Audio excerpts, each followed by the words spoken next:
زار العماد داود راجحة نائب القائد العام للجيش والقوات المسلحة وزير الدفاع الطراد الروسي حامل الطائرات كوزنتسوف، وكان في استقباله هناك السفير الروسي بدمشق ونائب قائد أسطول بحر الشمال اللواء البحري فيتكو ألكسندر وقائد الفرقة البحرية وقائد حاملة الطائرات كوزنتسوف وعدد من الضباط الروس.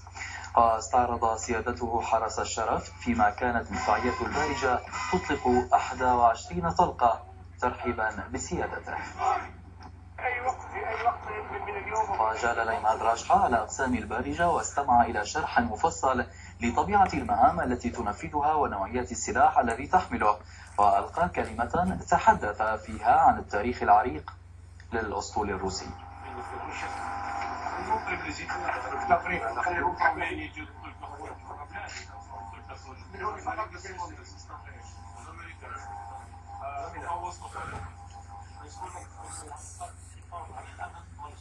وألقى كلمة تحدث فيها عن التاريخ العريق للأسطول الروسي والعلاقات التاريخية الروسية السورية القائمة على التعاون والاحترام المتبادل ودور هذه العلاقات في خدمة السلم والأمن وتعزيزهما في المنطقة والعالم. وأشاد العماد راجحة بمواقف روسيا المشرفة إلى جانب سوريا في هذه المرحلة، مؤكدا بثقته بصلابة هذا الموقف في وجه المؤامرة التي تتعرض لها سوريا.